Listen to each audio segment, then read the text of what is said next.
Welcome back to our YouTube channel. Today we're going to do our little shoot down of the mid-price bow selection. And what we mean by mid-price is the $600 to $900 range. I'm not quite the baller, but I still want to try to play the part. These are the three bows in our store. I know there's more bows out there, so please don't tell me, why didn't you use this one? Why didn't you use that one? Why didn't you use that one? Why didn't you use that one? These are the brands that we carry. So we're really trying to do this more for our local community and the people around us. And if the people all over the country are watching, that's cool too. But this is the brands that we carry, so we tried to take the mid-price, most popular ones out of them. So without further ado, we're going to start shooting all of them again. We've gone through each individual one and tested them. Now I'm going to shoot each one and pull one out and say, yeah, that one's not the nicest one, then the next, till I determine which one I personally feel is the nicest bow. We have the stats and the numbers now from the tests as well. We did determine that the Hoyt is the least expensive of the three that we tested, the Torx XT, and it is the fastest that we tested. Overall feel and what have you, I'll have to watch the other videos to pick up on that, but as of right now, the Hoyt is winning in the function of the numbers. So let's see if it ends up being the one we decide on or not. Here we go. All right, first off, Carbon Zion. These are still all 70 pounds, 30 inches, 350 grain arrows. Results may vary with different setups, but this is what we test everything at because this is what AMOs and IBOs are all tested at.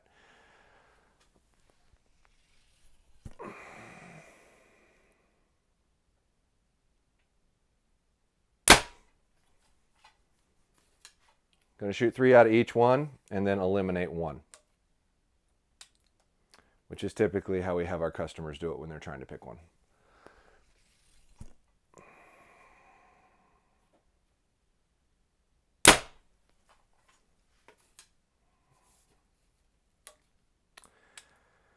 Same feelings as before. This bow does seem a bit loud down here now that we're in a box.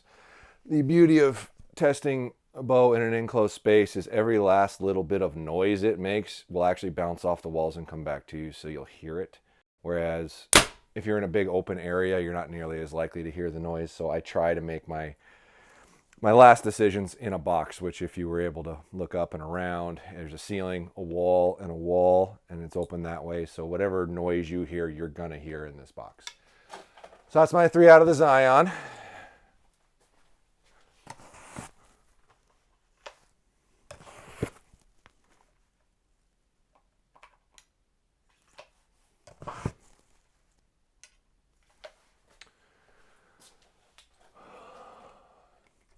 Now the Embark. We may get questions on how come you didn't use the PSE model that isn't the John Dudley or knock-on edition. Our justification in that was the knock-on edition one is more expensive, so in theory it should be the best feeling one, and we're trying to give them the best opportunity. No different than there's a Torx and a Torx XT. The Torx XT is a faster bow, even though it's more expensive, so we picked that one. That's part of why we did this instead of the other version that is available in the PSE line, just so you know. Here we go. Same spec still.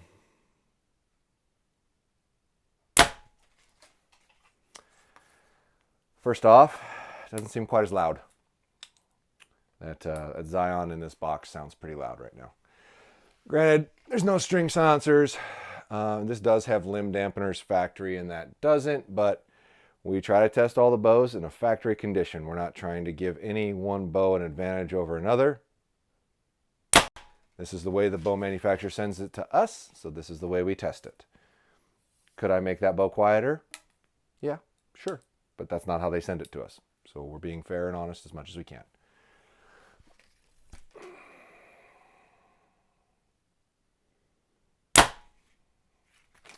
It's definitely quieter. If I remember correctly from our previous videos, that bow's also faster. It is the most expensive of the three, so I guess I have to take that into account a little bit, especially when we're dealing with that this is a mid-price bow, so the intention of this test is to be for a guy who's every dollar matters and he can't just frivolously spend money. So we're trying to tell you where best to put your money in that scenario. So the fact that that's more expensive is going to matter a little bit. Let me move on to the Hoyt.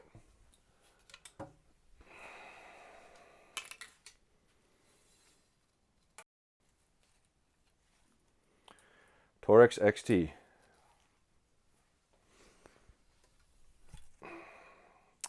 So I will say that I think the PSE draw is a little easier than this.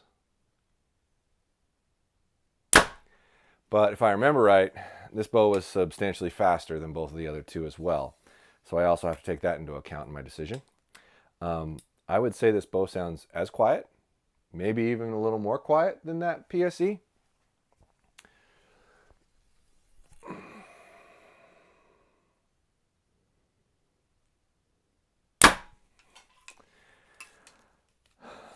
Tiny little bit more vibration in this handle than that one. But I got to be frank here, and I personally shoot a Bowtech, but I think out of these three, that Zion probably feels the worst, and it's the slowest. Now granted, hold on, it is the lightest, so if you're really looking for a super light bow, that'd probably be a pretty decent way to go. And there's probably a reality to the fact that that bow is lighter, so it's going to be noisier. It's going to have more recoil because it functionally weighs less. So that's part of the deal. However, for the average person's application, they're not just putting a lot of gravity on weight.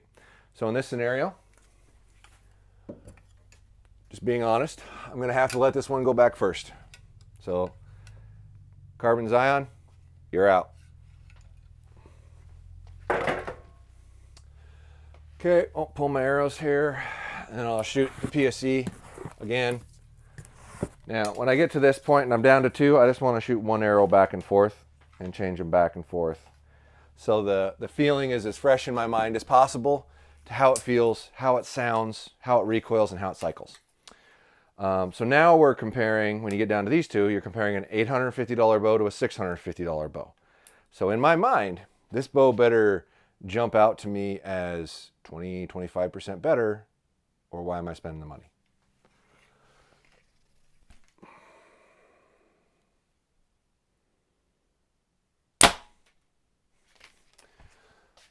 Very little forward movement. The reverb does hang for a bit. I think it actually hangs longer than this.